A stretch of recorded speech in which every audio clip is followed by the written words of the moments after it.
नमस्कार। World SME day पर इस पेशकश में आपका स्वागत है।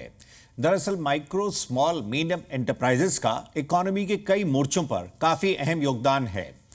फिर चाहे बात जीडीपी की हो या एक्सपोर्ट्स की, रोजगार की या इंक्लूसिव ग्रोथ की, एसएमई एक्सप्रेस के जरिए हम इसी खास सेगमेंट पर फोकस करते हैं। डिजिटल दौर में ट्रेंड्स और नई संभावनाओं पर मंथन करने के लिए आज के सेशन में हमें ज्वाइन कर रहे हैं doctor S glory Swarupa, director general national institute for micro small and medium enterprises NIMSME। साथ ही मौजूद हैं कमल मेहता, डायरेक्टर परामी फाइनेंस। आप दोनों का शुक्रिया, थैंक यू। आइए शुरुआत करते हैं डॉक्टर एस ग्लोरी के साथ।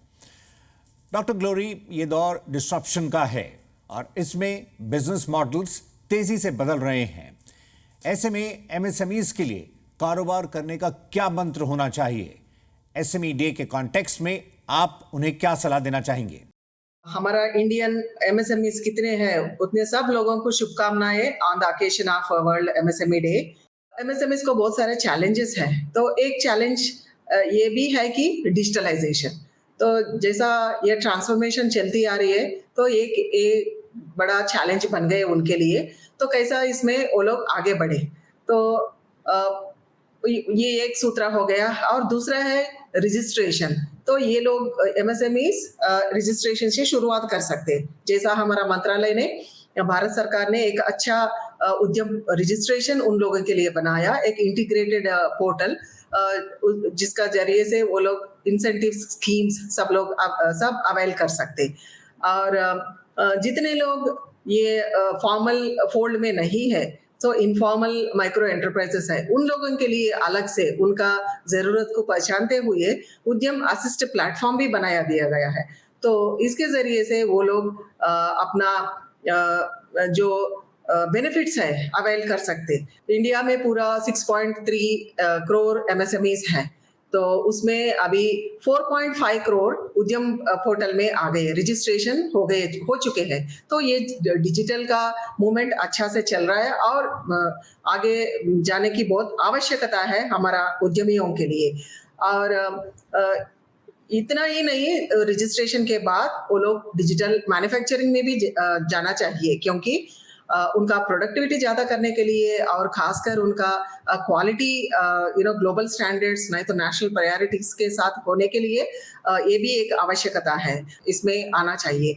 और इसके साथ उनको डिजिटल अपना कॉम्पिटिटिवनेस भी इम्प्रूव करना चाहिए, क्योंकि एम्पावर होना चाहिए मैन्युफैक्चरिंग के बाद, ये भी डिजिटल के माध्यम से हो सकती है। और उसके बाद उनको मार्केटिंग करना चाहिए, तो वो भी डिजिटल प्लेटफॉर्म अभी किया हुआ है मिनिस्ट्री ऑफ कॉमर्स के द्वारा। ये DPIIT ने एक ONDC, that is open online digital ये कॉमर्स प्लेटफॉर्म डिजिटल मार्केट के लिए अभी ऑफर है पूरा इंडिया के लिए, उद्यमी कर सकते हैं। मगर इसमें जाने के लिए उनके लिए एक डिजी रेडी सर्टिफिकेशन भी होना चाहिए, नहीं तो थ्रू ये ONDC प्लेटफॉर्म वो लोग नहीं कर सकते। तो इसके लिए भी सर्टिफिकेशन कैसा होना चाहिए, तो उनके सेल्फ असेसमेंट के लिए, उनके एम्पावरमेंट के लिए, तो उनको कैसा इक्विप करना चाहिए, तो ये पूरा सर्विसेज ये प्लेटफॉर्म के द्वारा ऑफर हो सकती है। कमल जी, डिस्ट्रप्शन में रणनीति की बात तो हुई, लेकिन कारोबार की लाइफलाइन फाइनेंसिंग पर आप क्या कहेंगे? फॉर्मल क्रेडिट से MSMEs को कैसे बेहतर तरीके से कनेक्ट किया जा सकता है? साथ ही डिजिटल लेंडिंग पर आपकी राय। अभी सबसे बड़ा चैलेंज जो MSMEs को आ रहा है, वो आ रहा है ट्रस्ट फैक्टर का। फॉर्मल जो हमारी इंस्टीट्यूशंस है वो इतना एग्रेसिवली लेंड नहीं कर पा रही है MSMEs को, due to various regulatory limitations also, and trust factor and unorganised manner of SMEs functioning. So अभी जो नए जो प्रोडक्ट्स इंट्रोड्यूस हुए हैं NBFCs के और से खास करके और फिनटेक्स की इनिशिएटिव से, वो विदाउट हार्ड कोलैटरल ज्यादा फंडिंग मिले उस प्रकार से ओपन अप हो रहा है फाइनेंसिंग सेक्टर उनके लिए।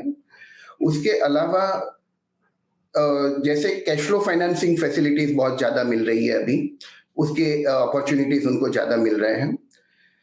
GST रिटर्न्स और टीडीएस रिटर्न्स और उस प्रकार से बैंकिंग स्टेटमेंट के बेसिस पर ही केवल उनको एक फाइनेंसिंग फैसिलिटी मिल सके, उस प्रकार की प्रोडक्ट्स काफी फाइनेंस कंपनीज ने इंट्रोड्यूस की है।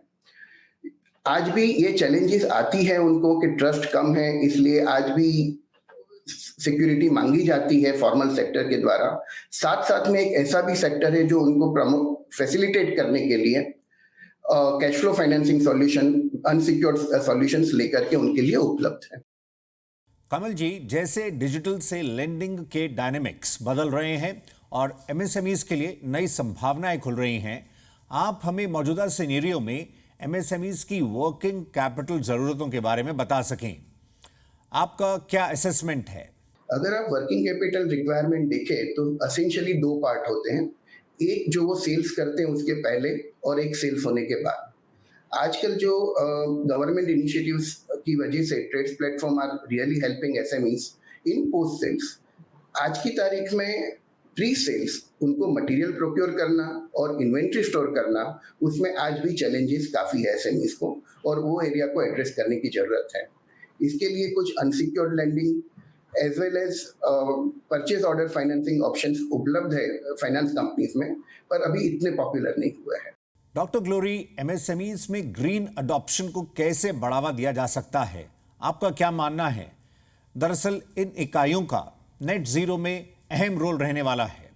एक अच्छा रिसर्च होना चाहिए। तो अभी तो ये फिलहाल ये एरिया में हमारा देश में रिसर्च इतना ज़्यादा नहीं है। शुरुआत तो हुआ है, मगर आगे बहुत research sector wise, category wise, जैसा माइक्रो सेगमेंट है, स्मॉल, मीडियम और इतने सारे सेक्टर्स है, तो जियोग्राफिकल एरियाज है और प्रोडक्ट्स है। तो हर एक सेक्टर में ये रिसर्च की आवश्यकता है, और उसके बाद अवेयरनेस की बहुत इम्पोर्टेंस है। एमएसएमईज के द्वारा रिसर्च बताती है like 110 million tons of carbon dioxide is released every year because of Indian MSMEs. So this is a very very alarming fact. तो इसका जानकारी बहुत सारे MSMEs के पास नहीं है, तो इसलिए they are not prepared to get into this greening. Environmental performance में हमारा परफॉर्मेंस बिल्कुल अच्छा नहीं है, तो कैपेसिटी बिल्डिंग की बहुत आवश्यकता है। तो ये कार्बन फुटप्रिंट को रिड्यूस करने के लिए और जो पॉजिटिव इम्पैक्ट्स ग्रोथ के लिए, पूरा इंक्लूसिव ग्रोथ के लिए चाहिए, तो ये कैपेसिटी बिल्डिंग के द्वारा हम बता सकते। जो एग्जिस्टिंग एमएसएमईज हैं उनके लिए खासकर ये कैपेसिटी बिल्डिंग होना चाहिए। जैसा उनका प्रोडक्ट है, सर्विस है, नहीं तो उनका प्रोसेस है, नहीं तो उनका मार्केटिंग मेथोडोलॉजी है, नहीं तो ओवरऑल उनका जो बिजनेस प्रैक्टिसेस है, उसमें कैसा वो लोग ये एमिशंस, नहीं तो एनवायरनमेंट जो कार्बन फुटप्रिंट है उसको कैसा रिड्यूस किया जाएगा, तो इसके बारे में बहुत एम्फसिस देना चाहिए।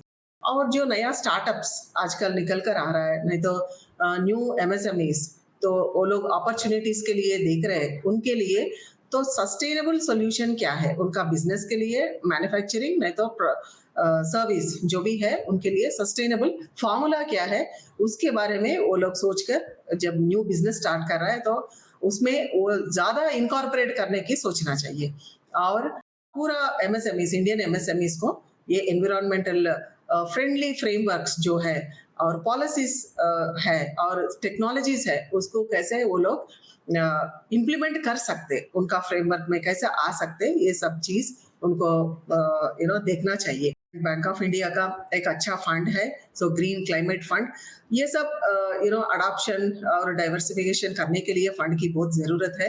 तो ये ग्रीन इन्वेस्टमेंट के लिए ये फंड भी, स्कीम भी ऑलरेडी लागू है, तो इसका फ़ायदा ले सकते।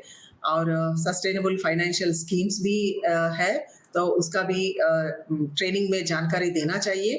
और इसके अलावा यूनाइटेड नेशंस जो उनका नेट जीरो का जो कैंपेन है, तो एक SME club, SME climate hub ऐसा बना चुका है इंडिया में। तो उसके द्वारा बाय 2030 एमिशंस को हाफ करने की एक गोल है और बाय 2050 इसको जीरो बनाने की एक गोल है। तो एमएसएमईज एक क्लब में ज्वाइन करे तो जितना भी कॉम्प्लायंसेस है और स्टैंडर्ड्स है, जो प्रोटोकॉल्स है, उसका जानकारी वो लोग ले सकते। और इस माध्यम में मुझे खुशी होती है बताने में, like global environmental facility Jeff और यूनिटो का एक प्रोजेक्ट हम लोग इम्प्लीमेंट कर रहे हैं इंडिया में, तो हमारा मंत्रालय के द्वारा, that is improving the efficiency of boilers in major polluting sectors जैसा टेक्सटाइल्स, फूड प्रोसेसिंग और लेदर, फार्मा इंडस्ट्री, जो भी इंडस्ट्रीज ज्यादा पोल्यूशन प्रोड्यूस करते हैं, तो इसके लिए हम लोग एक बॉयलर एफिशिएंसी का प्रोग्राम इम्प्लीमेंट कर रहे हैं। कमल जी, एमएसएमई क्षेत्र में क्रेडिट गैप को एड्रेस करने के लिए किस तरह से काम किया जा रहा है, इस पर आप उद्यमियों के साथ क्या शेयर करेंगे? जो क्रेडिट गैप है उसके लिए finance companies are going extra mile to help them out by way of procurement funding, not insisting on too much of hard collateral, relying financing based on their receivables. So these are the various products NBFCs are coming up with, which is helping them to breach the gap. Again, based on the credit analysis point of view, they are just not relying on the traditional mode of credit scoring. They are touching upon various new methods of assessing the scores and the credit worthiness of the SMEs, which will give them more flexibility to give them more funds. Kamal ji, MSMEs को समय पर finance मिलने को लेकर issues रहते हैं। Order मिलने के समय अगर फंड्स मिल जाएं तो काफ़ी सपोर्ट मिल सकता है। ऐसे में आप ये बताएं कि फाइनेंसिंग करते समय आप आखिर क्या चेक करते हैं? हार्ड कोलैटरल पर इतना इंसिस्ट नहीं करते हैं और उनके ट्रेडिशनल जो फाइनेंशियल्स होते हैं, जो पिछले साल का वर्किंग होता है, उससे अलावा हम ज़्यादा इस ध्यान पे फोकस देते हैं कि आज वो क्या कर रहे हैं और फ्यूचर प्रोस्पेक्ट्स उनके क्या है। अगर आज उनके पास ज़्यादा ऑर्डर्स हैं, कस्टमर्स अच्छे हैं एंड उनकी कैपेसिटी है प्रोडक्शन करने की, तो हम उनको फंडिंग इस प्रकार से प्रोवाइड करते हैं कि एक लंबे समय का लोन नहीं देते हैं, उतने समय का लोन उनको देते हैं जितने समय की उनको जरूरत है, ताकि they don't have excessive burden of interest payment also. जितनी उनकी वर्किंग कैपिटल साइकिल होती है मटेरियल प्रोक्योरमेंट से लेकर से कस्टमर से पैसा वापस आने तक की, उतने समय के लिए हम उनको कस्टमाइज्ड टेन्योर के लिए फंडिंग करते हैं। और जो रिसीवेबल्स होता है उसी के ऊपर हम रिलाई करते हैं, ना कि कोई हार्ड कोलैटरल के ऊपर।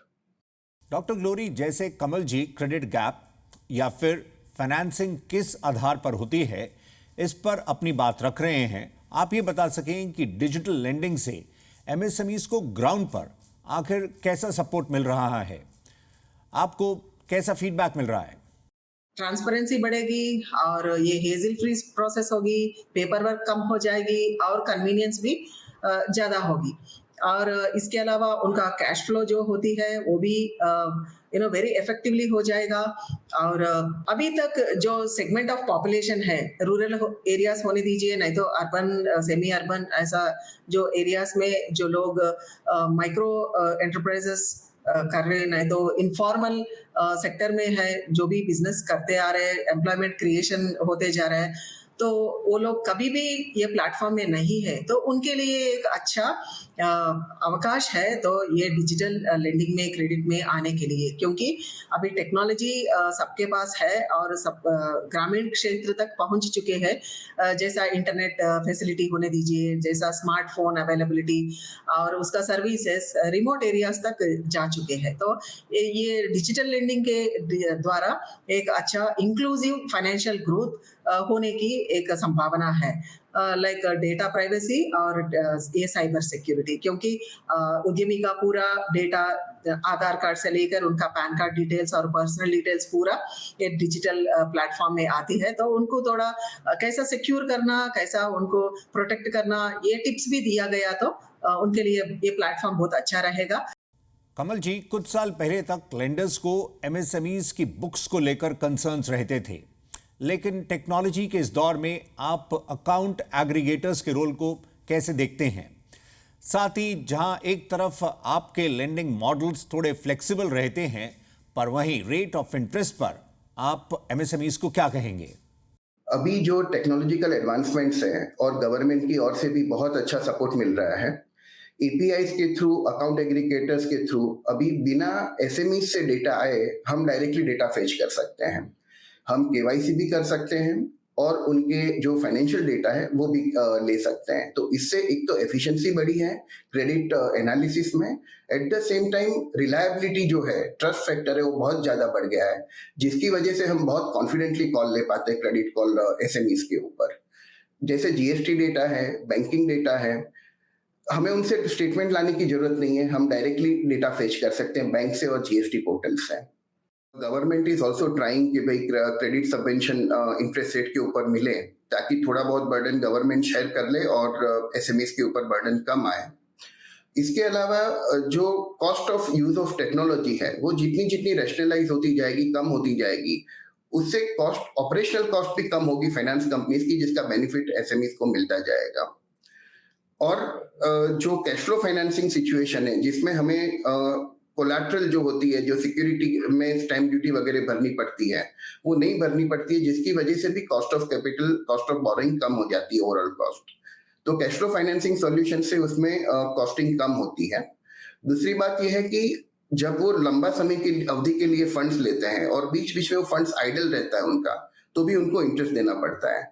जब उनकी रिक्वायरमेंट जितने समय के लिए है उतना ही फंड्स जब उनको मिलता है, तब इनएफिशिएंसी ऑफ द फंड्स नहीं रहती है, जिसकी वजह से इम्पैक्ट ये होता है कि उनकी cost of, overall cost of funds नीचे आ जाती है। आप देख रहे हैं एसएमई एक्सप्रेस। फिलहाल वक्त ब्रेक का है, हम जल्द लौटते हैं।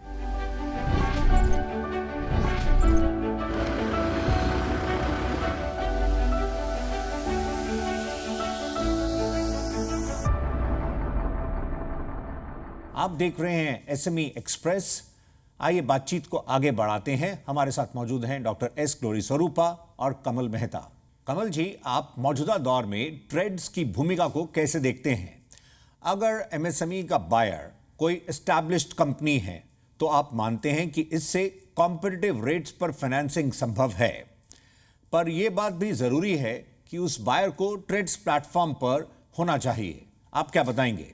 बिल्कुल, इसका बहुत बड़ा फायदा मिल रहा है एसएमईज को, जहां पे उनके कस्टमर्स बड़ी कंपनियां हैं, रेप्यूटेड कंपनियां हैं और जिन्होंने ट्रेड्स पे एनरोल किया हुआ है, तो उनको बहुत अच्छा बेनिफिट मिल रहा है। प्रायोरिटी सेक्टर लेंडिंग का बेनिफिट लेंडर्स को मिलता है, तो काफी कम रेट्स में, कभी कभी तो सिंगल डिजिट इंटरेस्ट रेट में उनको उसमें फंड्स मिल रही है। ये सारा फंडिंग मिलता है पोस्ट सेल्स, और ये सारा सिस्टम है एंकर बेस्ड। अगर जो कस्टमर है उनकी क्रेडिबिलिटी के ऊपर और उनकी अरेंजमेंट जो होती है ट्रेड्स के साथ, उसके ऊपर मिलता है। सो एक लिमिटेशन वो है, लेकिन सामने एक बहुत बड़ी अपॉर्चुनिटी भी मिल गई है एसएमईज को कि उनके अगर कस्टमर्स अच्छे हैं तो उनको बहुत ही कॉम्पिटिटिव रेट्स में पैसा मिल रहा है ट्रेड्स प्लेटफॉर्म के थ्रू। डॉक्टर ग्लोरी, आप कुछ देर पहले ग्रीन ग्रोथ की बात कह रहे थे। आप मानते हैं कि क्लीन एनर्जी अपनाने से उद्यमियों को एक्सपोर्ट मार्केट्स में भी नए मौके मिल सकते हैं। इसकी अहमियत तो आप उद्यमियों को बता सकें। Definitely they have opportunities MSMEs के लिए एक्सपोर्ट मार्केट्स में जाने के लिए।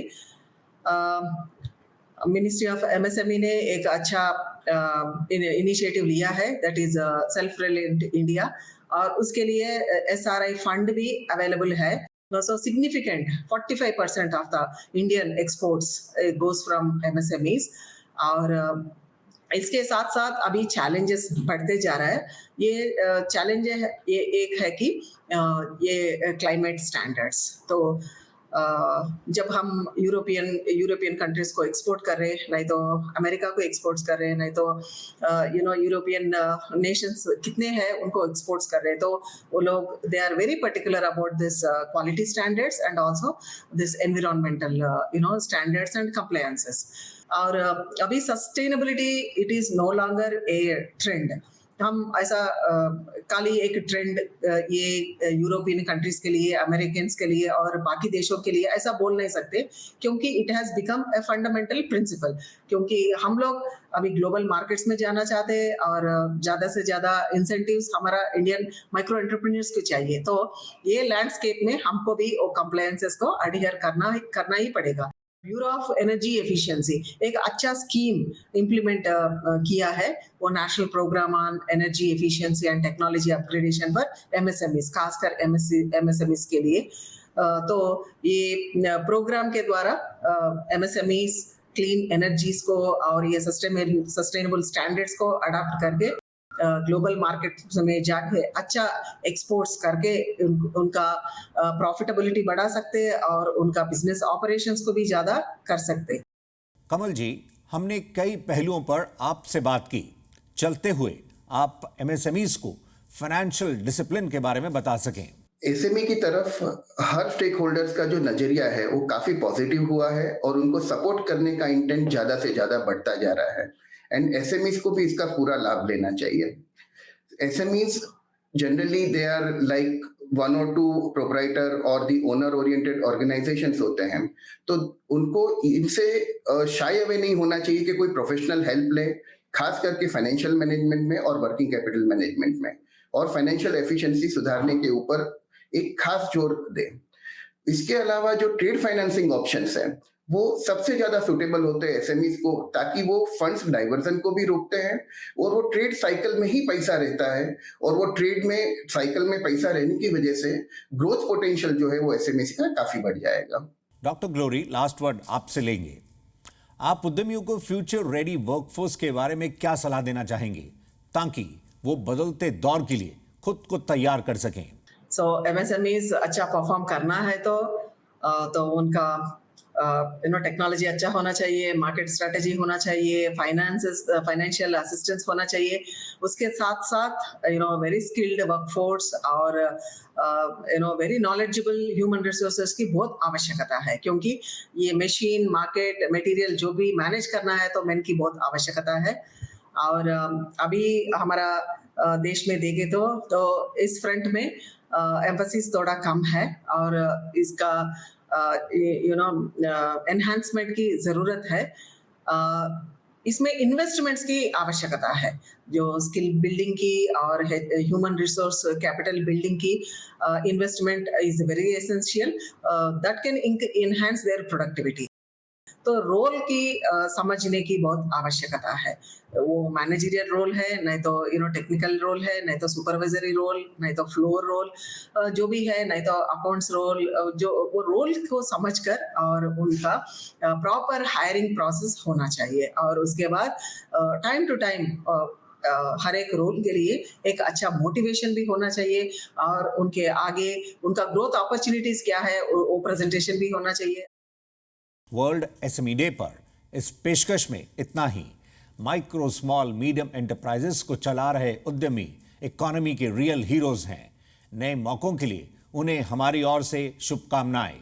Doctor S glory Swarupa, director general, national institute for micro small and medium enterprises NIMSME, और कमल मेहता, डायरेक्टर परामी फाइनेंस, आप दोनों का शुक्रिया, थैंक यू। अगले सेशन में मुलाकात होगी एक नई थीम के साथ। फिलहाल इतना ही, नमस्कार।